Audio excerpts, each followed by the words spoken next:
Vila.com and right here at home with me, Bob Vila.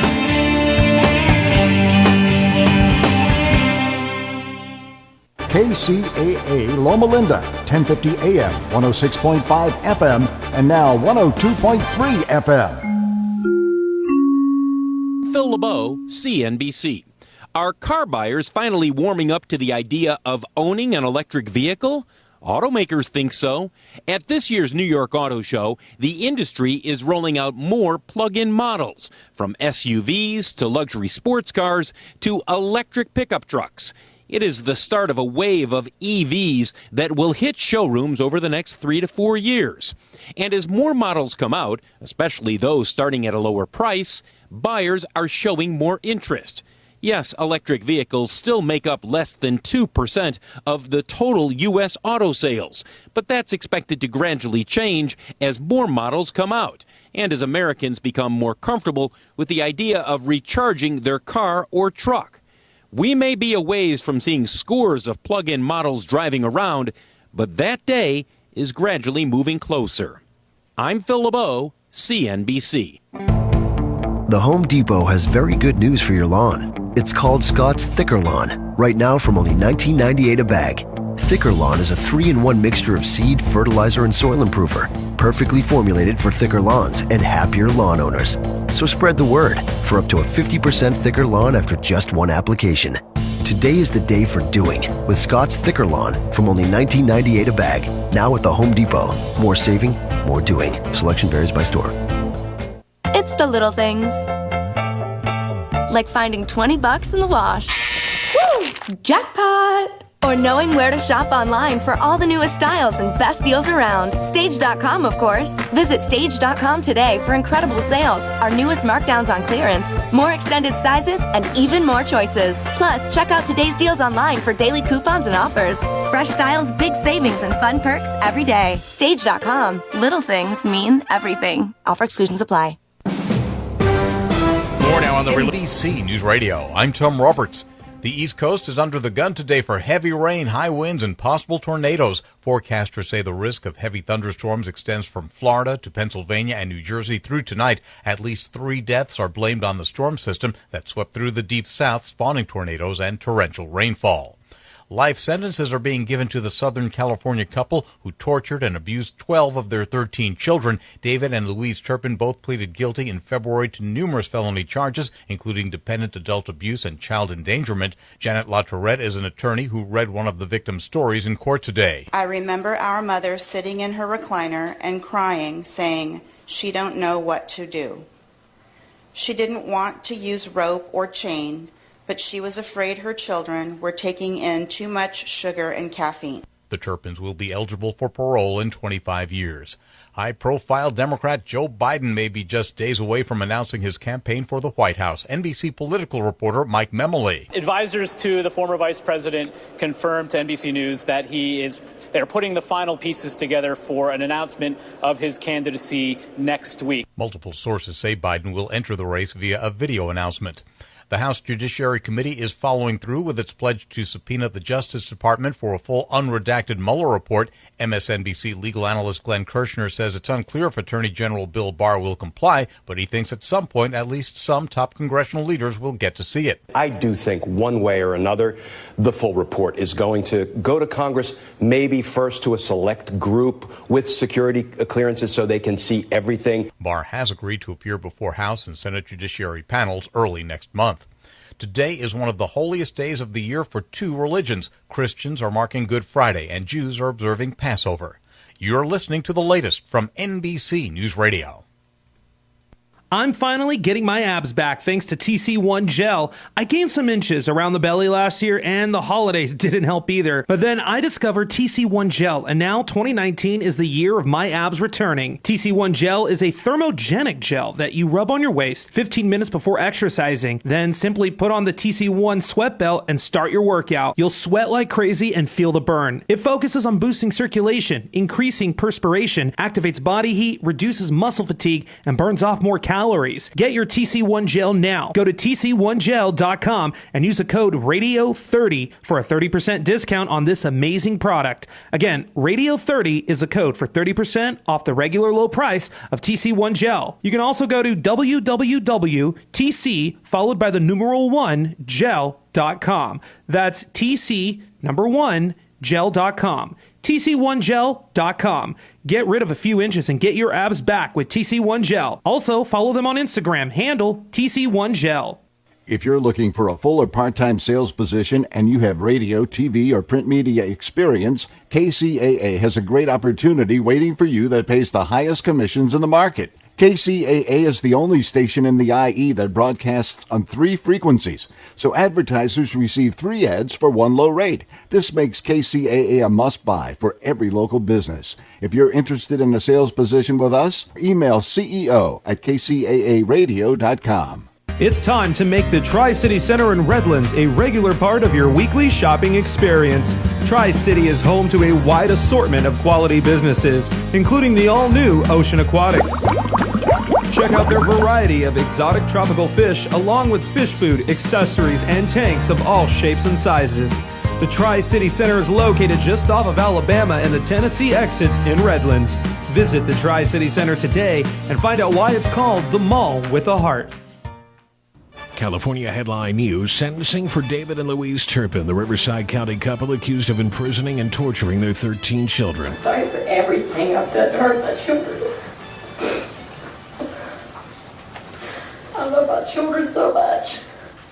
I'm blessed to be the mother of each one of them. David Turpin also reading a statement claiming his intentions were good. 2 of their children reading emotional statements as well before a judge sentenced them to 25 years to life. Congressman Devin Nunes not impressed with the content of the Mueller report. What I call the Mueller dossier.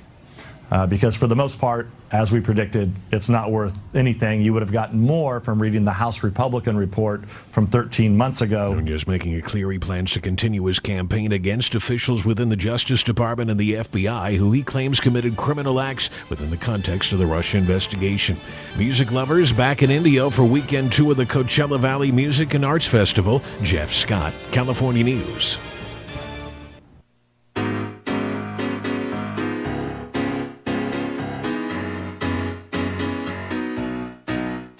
Hi, and welcome to the Capital Raising Club. I'm your host, Rose Vitale, co-founder of the Capital Raising Club. I'm here to help make sense out of business, investments, and capital raising.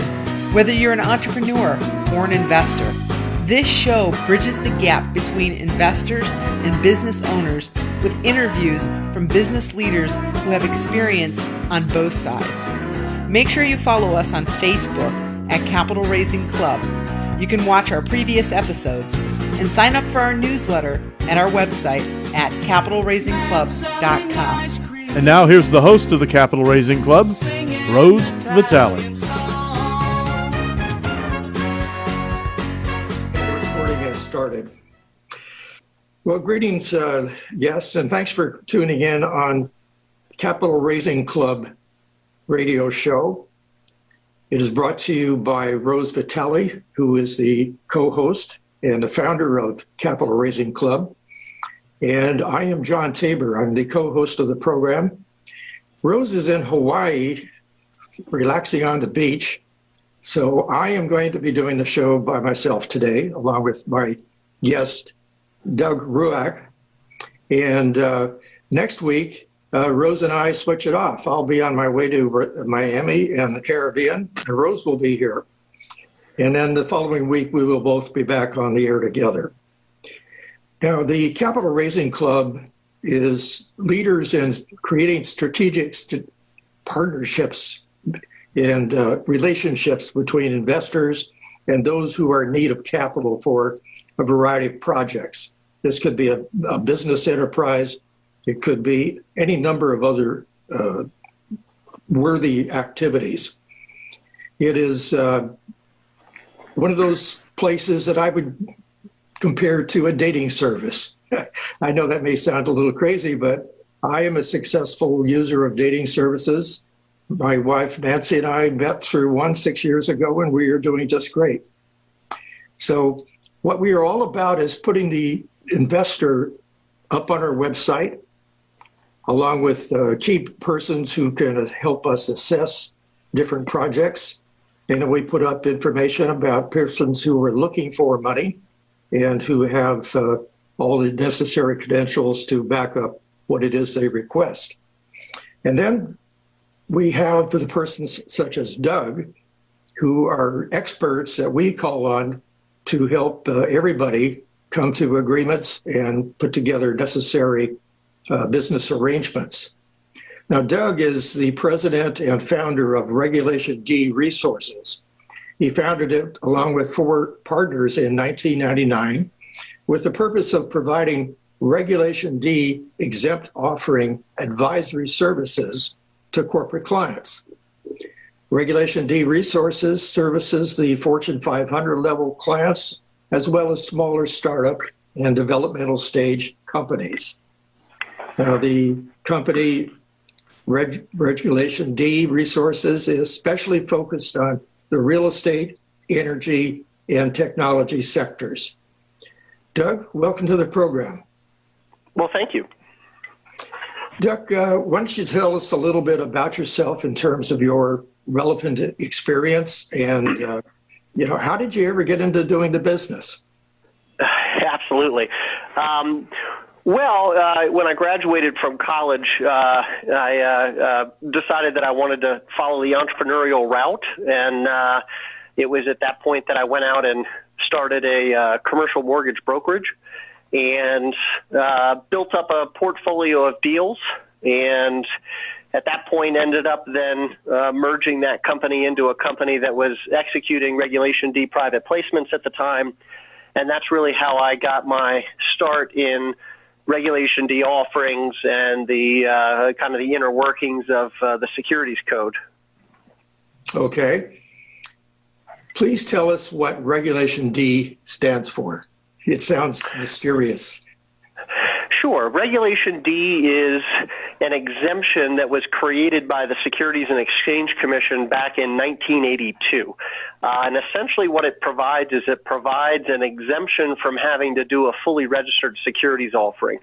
And really the goal for the program was to create a streamlined pathway for mainly private companies, although public companies can use it, but it was mainly intended for private companies that wanted to go out, raise capital from investors, engage in security sales like common stock or promissory notes, and provide them a more efficient pathway to do it than forcing them to go through the, fully registered route, which was expensive and laden with a lot of compliance burdens to get the offering to the point where it was ready for execution.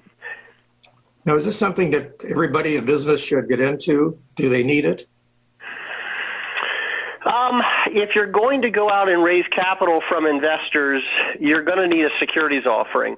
It doesn't necessarily mean that you would file under Regulation D. There are some other programs available, but Regulation D tends to be the most straightforward program to execute under.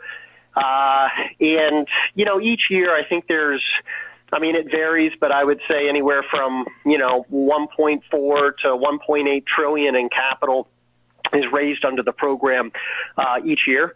And so I think really the litmus test there is if you're going to go out and solicit investors to invest in your company, whether it's on an equity basis or whether it's a debt basis, you're probably going to need a securities offering, and Regulation D then is going to be your most straightforward path to execute that securities offering and stay in compliance with state and federal rules.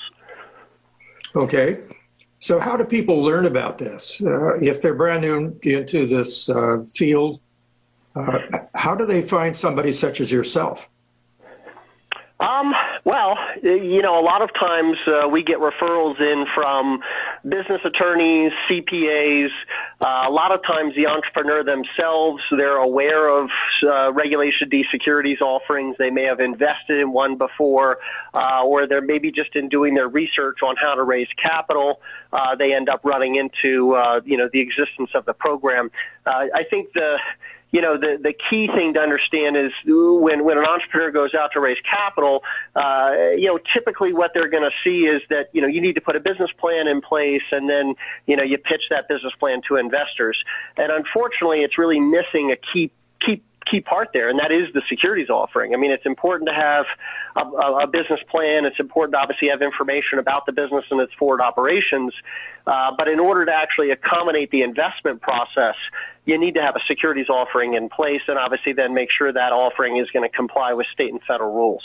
So there's a number of ways that people end up finding out about the program, but a big part of what we do is educational in nature. Perfect example is this interview. Being able to get out and educate people on the fact that not only do these programs exist, but it's in your best interest to use them so that you avoid having any kind of compliance issues down the road. Well, that makes sense to me. I know the first time I went out to raise money was in 1975 when my wife and I started a company in Palo Alto, California. And we did not know about such things at that time. I did engage an attorney, but he never mentioned it. And it was funny. I kind of stumbled into it along the way. And finally, I started asking the right questions, and I found out what I needed to know. But, it's funny, but oftentimes when entrepreneurs get together about, I'd like to start this kind of a company or that company, the subject of Regulation D hardly ever comes up. They talk about business plans, they talk about where to raise money, but in my experience, oftentimes that may be the last subject they think of. Is that the way you've discovered it too? Yeah, it's interesting. We have a lot of people that engage our firm that have actually been out trying to raise money with a business plan and typically end up frustrated. And I think that the dynamic that you've got to study there is that the business plan is only going to provide certain things. It's going to provide information about the company and what have you, but it's not actually going to provide a mechanism and a structure to accommodate individual investment. So if you're seeking $3 million for your startup software company, unless you've got a securities offering in place, it's going to be very hard for the orthodontist down the street that's got $50,000 that he could potentially invest. It's almost impossible for him to accomplish that investment, and nor would it even be apparent to him. He's going to read the business plan, he's going to see you're looking for $3 million, and he's going to say, well, gee, I've got maybe 50 grand I could put into that, and I really can't help this person because I don't have a $3 million check I can cut. So a lot of times people, they head out, they start promoting the business plan, they get frustrated, and then the next thing you know, a lot of times they do a little bit more research and then find out about securities offerings, find out about Reg D, and then that's when they end up at our doorstep. Well, that's a good description. Thank you. Now, I've heard the term PPM. What does it stand for? Private Placement Memorandum, and that is the disclosure document that is utilized in a Regulation D exempt offering, and that document is there to disclose all of the pertinent details and facts to the investor regarding the company, the management team, forward operations, the company's history, financials. So it's the disclosure document that the company would use with prospective investors to make sure they get full disclosure. And is that something that your company would provide? It is. We draft the private placement memorandum documentation for our clients. Okay. And if they were going to want to engage you for that, let's jump in and find out what your website address would be so that people could go find you. Absolutely. So the company name is Regulation D Resources, and our URL is www.regdresources.com, and they can also use www.goregd.com, and both of those will lead right to our corporate site. Okay, excellent.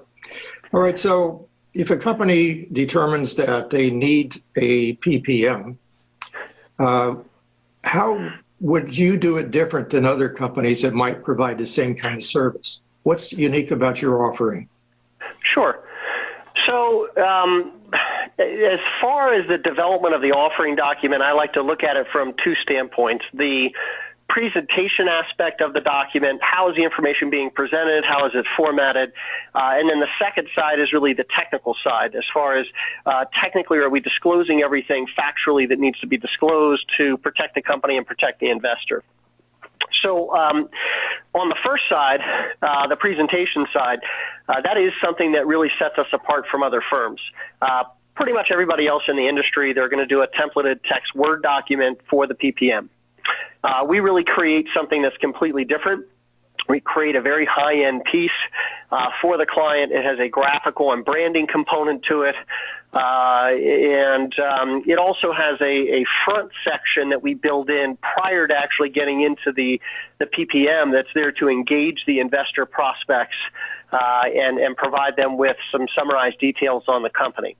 And then from a technical standpoint, we draft our documents using the Form 1A standard. And Form 1A is a Securities and Exchange Commission standard that they use in Regulation A and other registered type offerings. So it's an uprated disclosure standard.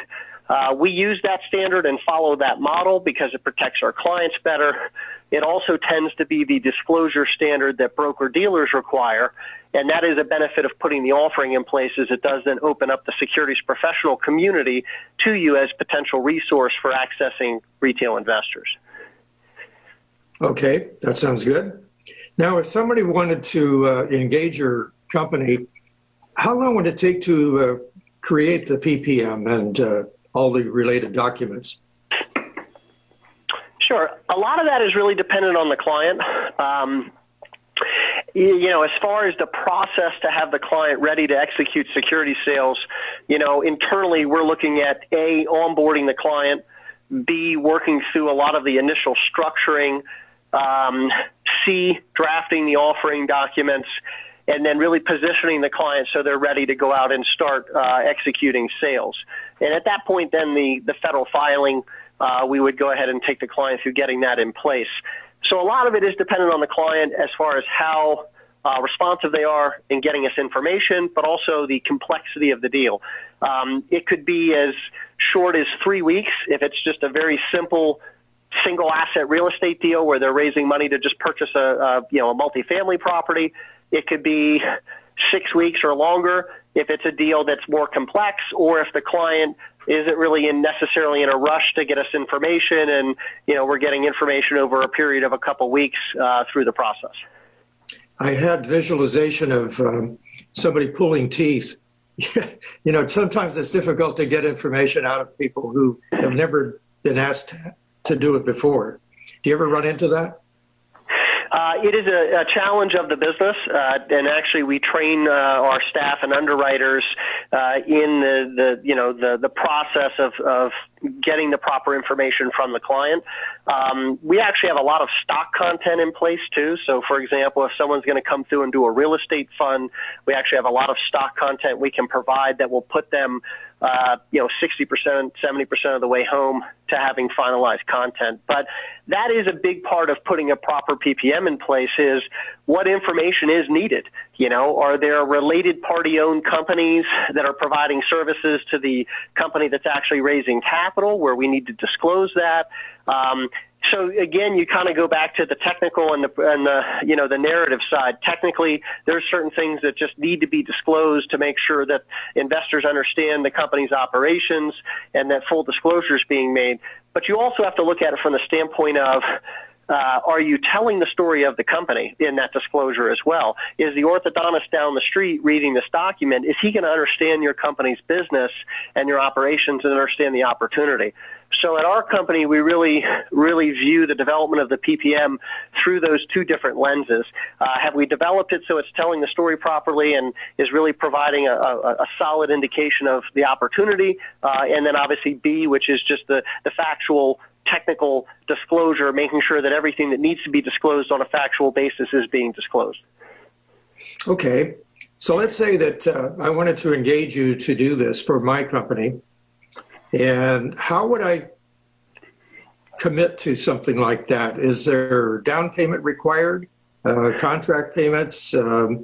Is it all paid in full? What is something very typical in terms of a project you might take on? Sure. So we actually have two sides to our business. We have our offering preparation and execution service. That is our core business. It's what we've been doing since 1999. That's all the structuring work, document drafting, taking the client through their filings at the state and federal level, providing them access to our broker-dealer assets, and then providing them full compliance support through full execution of the offering. That service is a flat fee. It's $7,000. It's paid $3,500 to engage us, and then the balance of $3,500 is due 30 days net from that date. So they'll pay half. We get started on preparing the offering, and then from there the second payment would be due 30 days hence. And then the second side of our business is our web portal application. We actually have our own software application that tracks and manages all of the subscription processes. So it takes people through all the prospect activities as far as evaluating the offering, accessing the PPM documents, accessing critical information. There's then an invest feature, so it'll take them through the actual investment process, take them through executing all the subscription documents. If it's a 506C-based offering, it'll take them through their verification. There's also an investor relations hub in the back end, and then there's a admin side that actually has features that allow the client to manage the entire offering. So for that software, if the client wants to use that software to manage all the processes, that's a $3,500 build fee, and that's the front-end website build and then the back-end software build. And that is a discounted rate for our clients. So if you've come through and done offering preparation with us, you actually get a discount on that build fee. And that's paid $2,000 as a build deposit, and then the balance is due 60 days net or when the portal launches, whichever comes first. And then from there, the ongoing fee on that's just $30 a month, and that's covering your hosting and software to run that portal on our servers each month. Well, that sounds like quite an interesting deal. And I'm pleased to hear that you will do the hosting, because that's oftentimes is a dilemma for people. And further, one of the first questions that a person wants to ask is, well, how do I distribute this?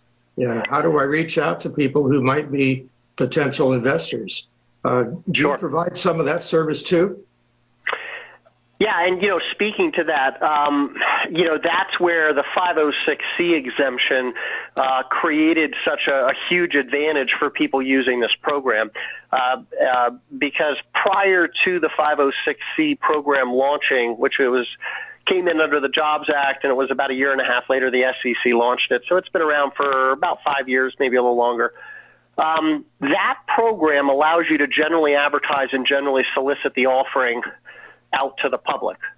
It would be only accredited investors that participate, but that tends to be what most people want anyways as far as their investor base.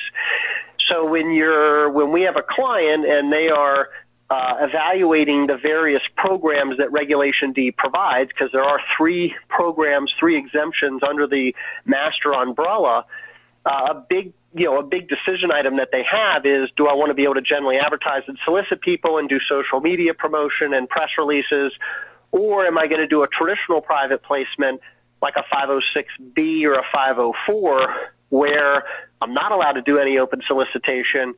And in fact, best practice would be that you have a pre-existing relationship with whoever invests. So as far as the capital access channels that we have a broker-dealer asset base we've built up over the years, FINRA broker-dealers that sell private placements. But if the client is also doing a 506C, now it enables us to also share with them the tactics and methodologies that we've seen other clients use to go out and get maximum exposure for their offering and raise money. Okay, good. Now, you've been tossing around a lot of numbers, and probably there are some of the listeners who are wondering, I don't know what he's talking about. Is there a source that you provide where they can go find out what all of these numbers mean? Sure. So I would recommend, on our website, we actually have a section on our website regarding the Reg D programs. And again, we really approach this from an educational standpoint as far as the front end of our business, just because it does take some education a lot of times. People approach us. They've never heard of Reg D before. It's been recommended to them by their attorney or CPA, but they have no experience in it. They have no idea, what even constitutes a Reg D offering or the options. So our website does have information on the programs that are available and the differences between the programs. There's also the SEC's website. They have a small business section, and that also can discuss the options that are available to a company under the Regulation D program. Okay, sounds good. Now, if I'm a small business operator, do I need to go secure a securities attorney to help me do this, or can I engage with you directly and be assured that I'll be safe and go through the process without any undue risk? Yeah, where we really recommend counsel is a good business attorney that can make modifications to bylaws or create employment agreements or maybe make modifications to an LLC operating agreement. The work that we do is compliant. We've got an unblemished compliance track record over 20 years. So there really isn't a need for someone to engage securities counsel. In general, they do need to obviously bring on board professionals that have experience in doing this.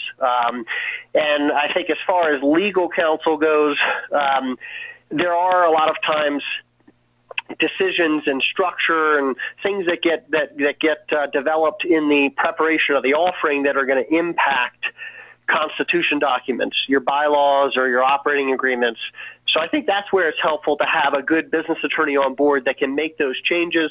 The other thing that we've seen too is just corporate cleanup things, like employment agreements. If you've got a CEO and a vice president and they've started a corporation and now they're going to go out and raise capital, they may not have had formal employment agreements before between themselves and the company, but now that you're going to go out and raise money and bring on board outside shareholders, you really want to start cleaning some of that stuff internally up, and that's where having a corporate attorney maybe draft some employment agreements would be beneficial.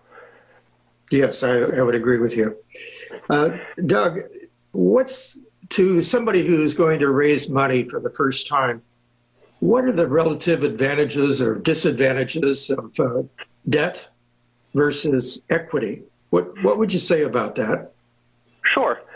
So the rule of thumb that I like to use, and it is just a general rule of thumb, but I think it helps people understand better the differences, is if you're looking to sell the upside of the business, you're probably going to need a pathway to common equity, meaning we've got our software company, and in year 5, we're planning on having $42 million in revenue, and we're going to have a valuation that's, $410 million. You're selling the upside of the company with that story. So in that regard, you're probably going to need a pathway to common equity, because common equity is really where people are going to benefit from the accretive value that's getting built into the business. Where I think debt works well is if you have, for example, an existing business that's stable, seasoned, it's been operating for 20 years, and maybe they just want to raise a little bit of working capital, but they really don't want to go into their local bank to do it. They'd rather just raise it for some private investors, and so they issue some promissory notes to investors to raise some capital. The problem with just straight notes is, they're not participating in the upside of the business. So I've got a note from the company. I've got a debt instrument in place.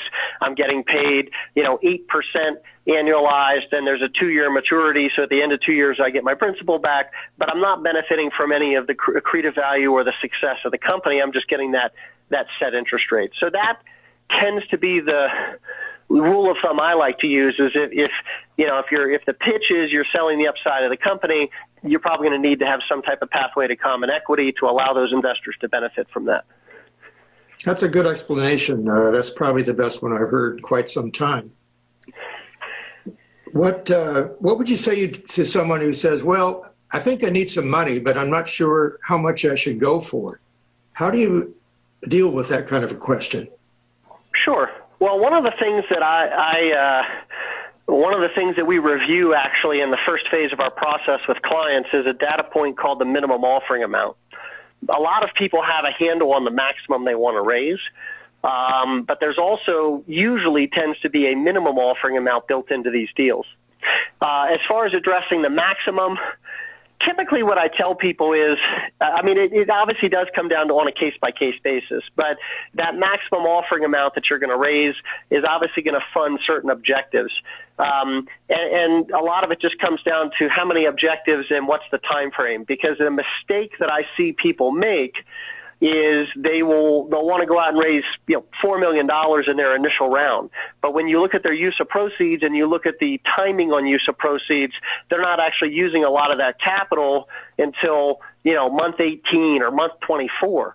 Well, there's no reason to raise that capital in the first round. The first round is your most expensive round. You've got the lowest valuation. You're going to have the most unattractive terms, at least as far as the valuation goes, and unattractive to management. So as far as that goes, you want to limit your exposure to the higher cost capital. And in that regard, a lot of times companies will come out with an offering amount that funds certain objectives over maybe a shorter period of time, maybe 10 to 12 months. And then once they've deployed that capital, move the company forward, now they can go out and do a secondary round at a higher valuation and a higher share price to raise the additional capital that they need. So that is, that might be helpful advice for listeners is kind of analyzing how much capital would they need, and then also understanding that, you can break these into rounds and it actually can be beneficial. The minimum offering amount really is triggered just when you reach a minimum level that you can fund the achievement of at least one objective, and that's really there just to protect investors. That way, if they invest in the offering, they know you're not going to utilize those funds until you've reached that minimum, and if you reach the minimum, obviously you've got enough in hand to at least accomplish a key objective. Okay, that sounds good. Now, I've heard the term blue sky. What does that mean? So that is really, that relates to the state filings and state interaction. And this kind of drives back then to the three, looking at the three programs that are available under Regulation D, because two of them actually have a federal preemption benefit.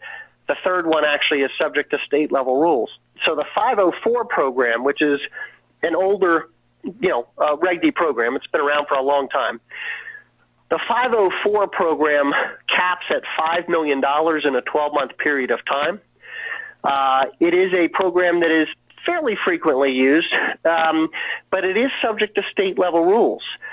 So you file under 504 for your Fed cover, but as you have sales, you have to comply with whatever the state rules are in the state of residency of the investor.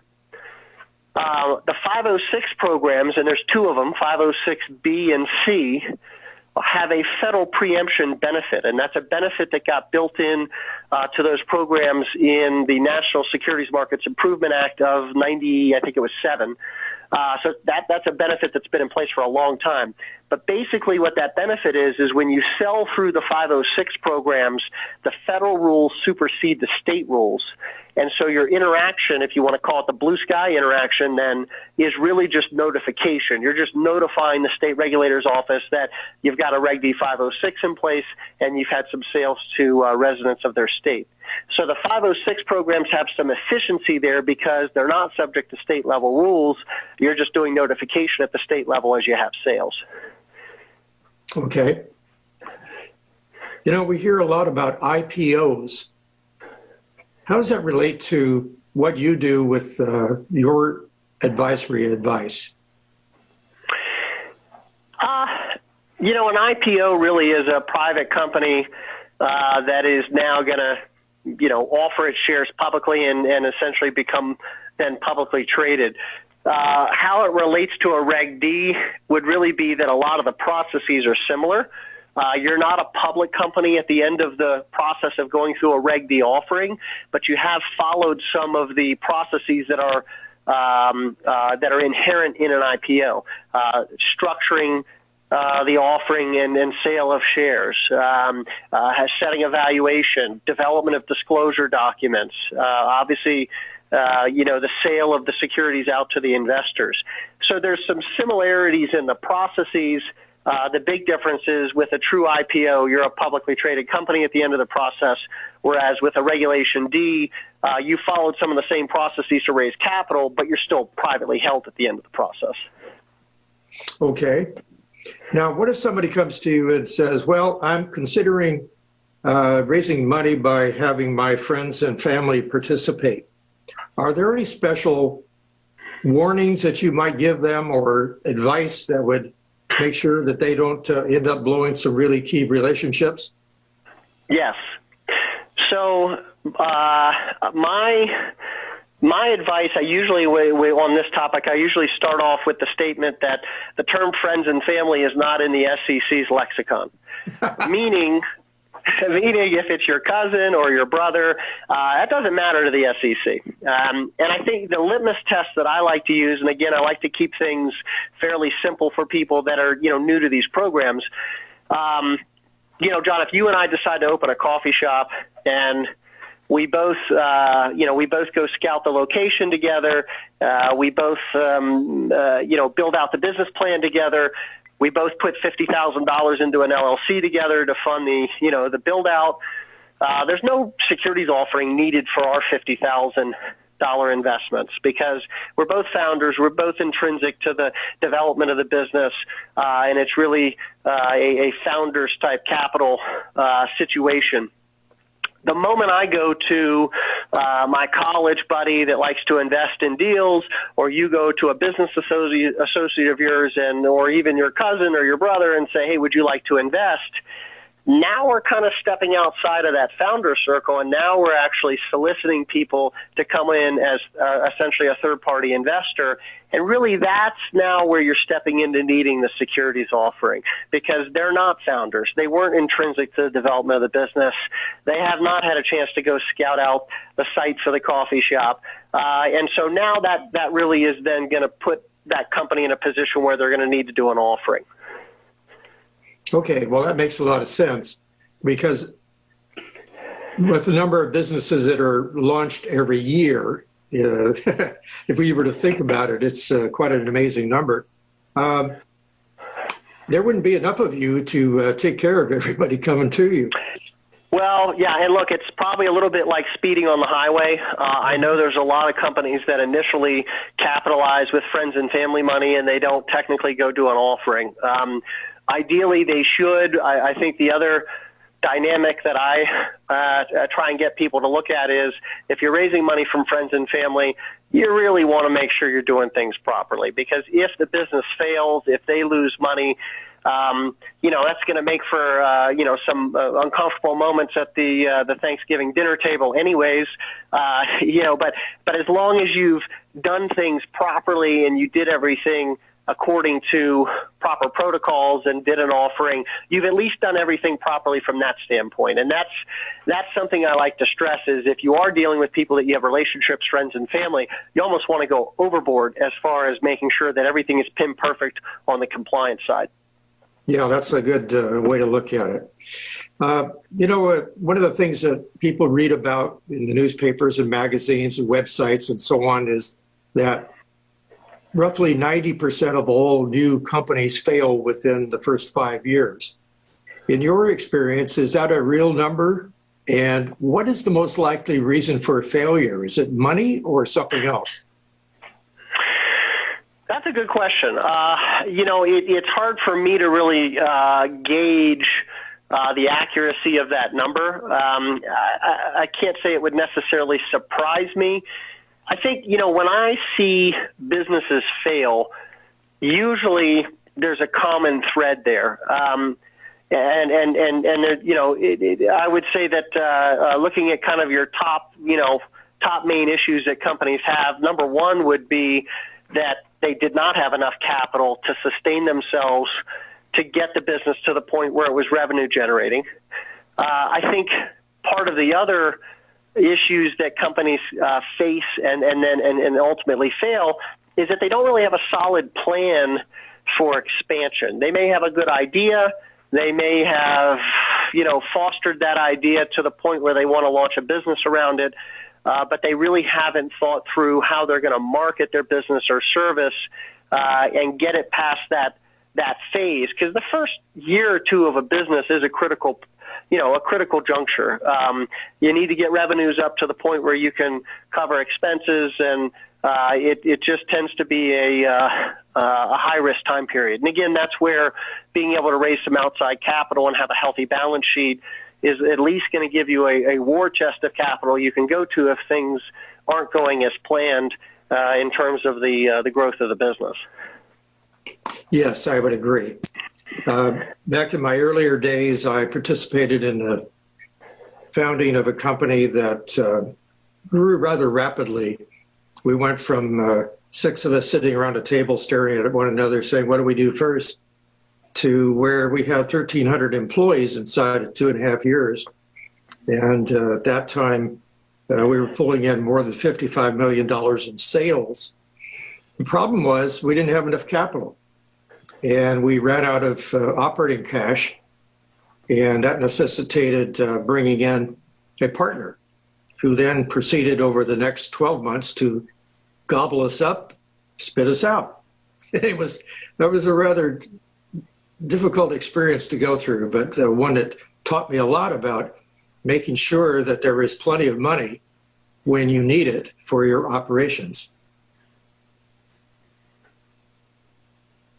Yeah, definitely. I think being undercapitalized, that actually goes back to the equity and debt comparison, and that's another reason why I encourage early stage companies, if they can, to raise equity, because it's going to be cash on your balance sheet. You're not going to have a default risk, because that's something else that sometimes happens is companies will issue promissory notes. They'll do a 24-month note to investors to provide them some a Series A capital. The problem is then the business doesn't grow as intended, and now they're bumping up against that 24-month maturity date, and they've got several million that they've now got to pay back to investors under this note, and they don't have the capital to do that. And now they're stuck in a tough position at that point. They're getting ready to default on notes, whereas if they had capitalized initially with equity, they'd have cash on their balance sheet and they'd be in a better situation.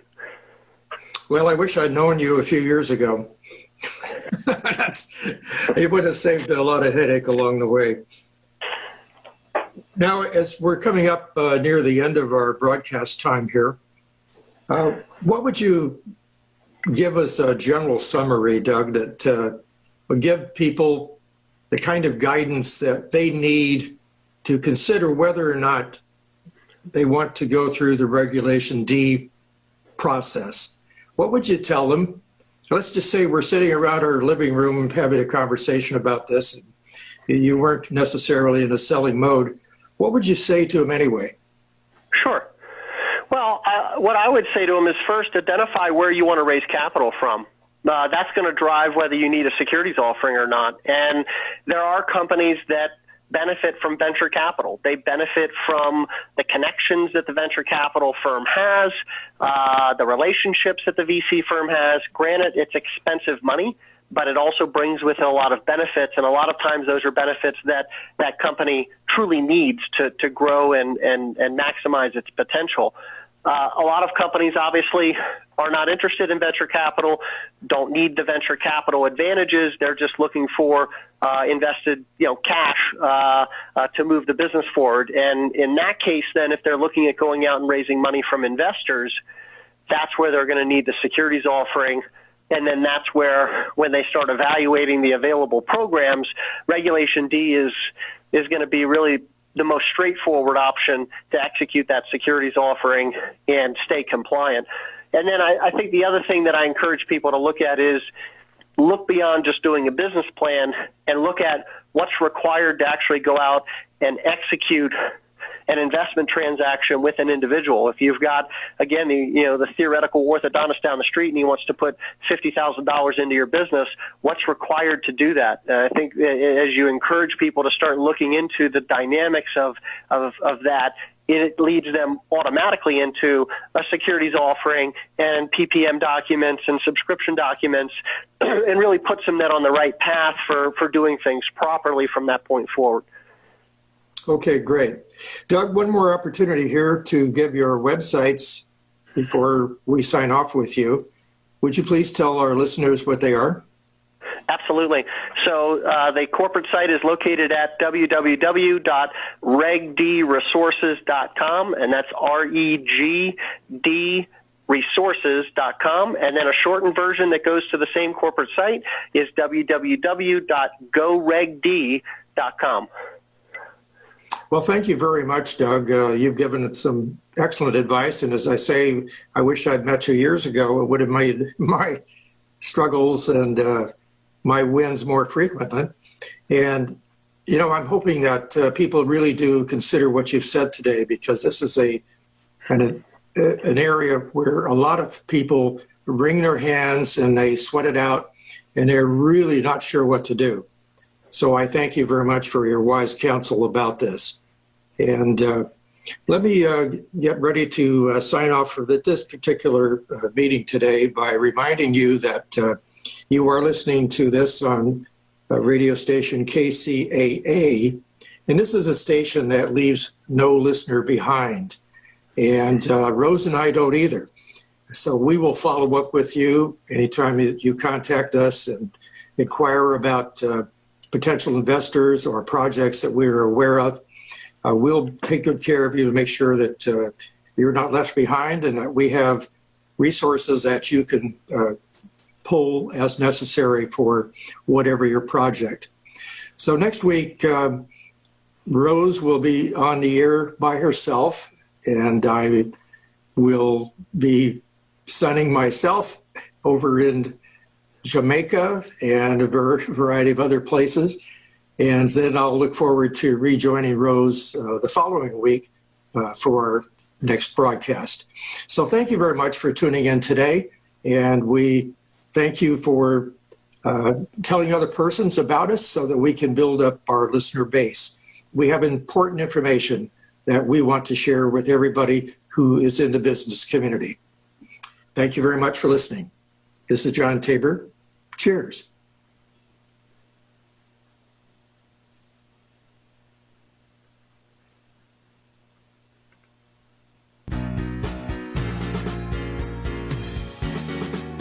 You've been listening to the Capital Raising Club with Rose Vitale. Join us each week on NBC Radio right here at this time. I'm here to help make sense out of business, investments, and capital raising. Make sure you follow us on Facebook at Capital Raising Club. You can watch our previous episodes and sign up for our newsletter at our website at capitalraisingclub.com. Join us each week on NBC Radio right here at this time on The Legacy, 1050 AM, Talk 102.3 FM, and Express 106.5 FM. And now on Alexa, get me KCAA.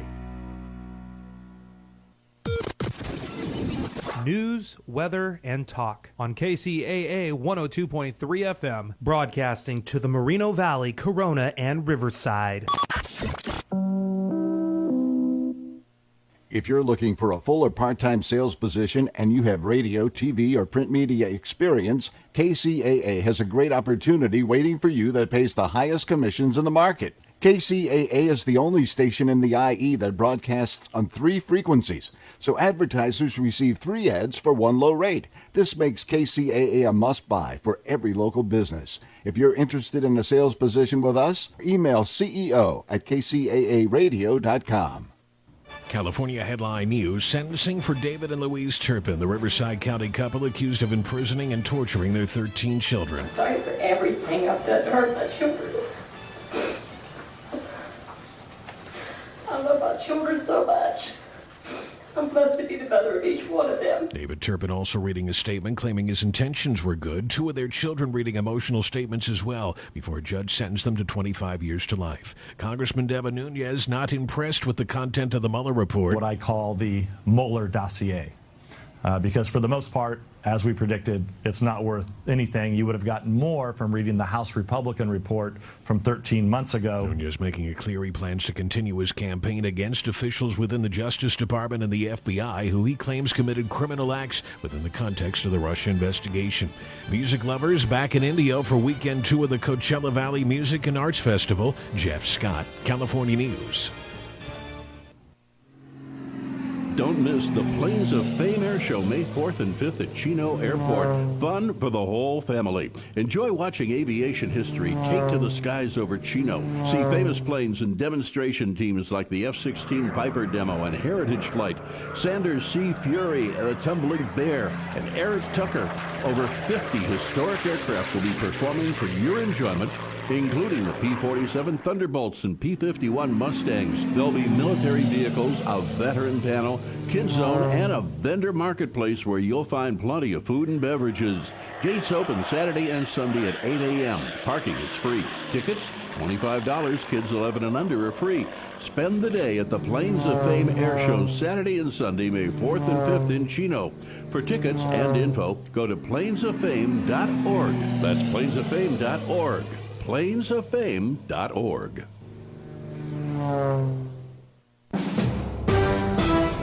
NBC News Radio, I'm Tom Roberts. House Democrats are demanding access to the full Mueller report. The Judiciary Committee has sent a subpoena to the Justice Department, and MSNBC legal analyst Glenn Kirshner believes eventually the panel will get its wish. I think one way or another, the clamor is too loud and the people's thirst for information is too strong. Congress is going to get to see everything unredacted. Much of the East Coast is bracing for damaging winds, heavy rain, hail, and possible tornadoes. Forecasters say the risk of severe weather extends from Florida to Pennsylvania and New Jersey through tonight. Officials say the 10-year-old South Carolina girl who died after a fight at an elementary school had a pre-existing medical condition. The 14th Circuit solicitor said today an autopsy on Renaya Wright revealed there was no trauma from the fight. The Southern California parents accused of running a house of horrors for their kids are being handed a life sentence today. David and Louise Turpin both pleaded guilty in February to numerous felony charges. Tom Roberts, NBC News Radio. Talk 102.3 FM Riverside. Thank you, America, for making us radio's number one format for 8 years. Talk 102.3 FM Riverside. KCAA, the station that leaves no listener behind. Attention all business owners, join C's Candies, Big Lots, Dollar Tree, and Sola Salon Studios at the Tri-City Shopping Center in Redlands. Availability is now open for your company, whether that be restaurants, retail, or more. Located between Alabama and the Tennessee exits where the 10 and the 210 meet in Redlands. The Tri-City Shopping Center is zoned for multi-use. Call today and schedule your appointment. Ask for Chris Beauchamp or John Jennings, 951-684-4400. That number again, 951-684-4400. The Tri-City Shopping Center in Redlands, the mall with a heart. From the KCAA Weather Center, I'm Rich Summers. For this afternoon, sunny with a high near 89, gusts as high as 20 miles per hour. Patchy fog late tonight, otherwise mostly clear with a low of 54. Patchy fog again tomorrow morning, otherwise mostly sunny with a high of 72. Gusts up to 20 miles per hour. And Sunday, mostly cloudy, gradually becoming sunny with a high near 67. I'm Rich Summers, broadcasting live from the Tri-City Center at the 10 and 210 freeways. We are the trifecta of talk in Southern California. KCAA, 102.3 FM Riverside, 106.5 FM Redlands, and the Legacy, 1050 AM, Loma Linda, San Bernardino.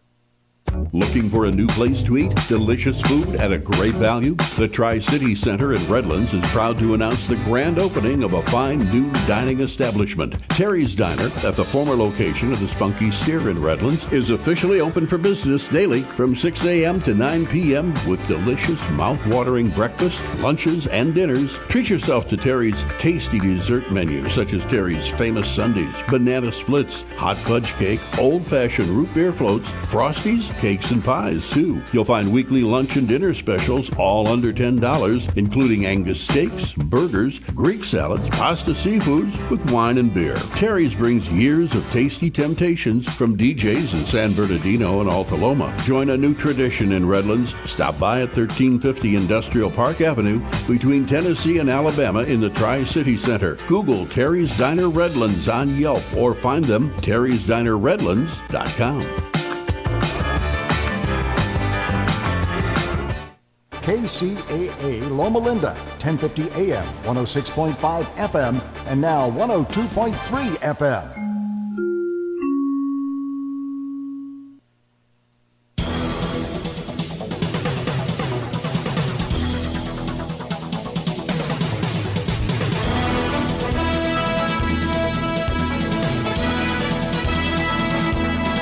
It's time for Culture Shocks with your host, Barry Lynn.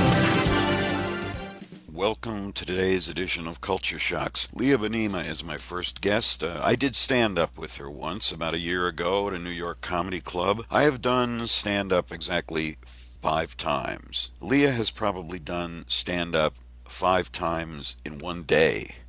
So, Leah, welcome to Culture Shocks. Thank you so much for having me. Hey, what's the funniest thing you saw so far today? I haven't left my apartment, and I guess I'm going to go. These are all very private. My boyfriend wakes up very funny. He always sings a little song, and his tush is always hanging out when he wakes up because his pants work their way down. I don't know. Is that inappropriate? I don't know. No, I don't think it's inappropriate, but it's funny. It's delightful. It's like a delightful way to wake up. Absolutely. Well, Makes me laugh.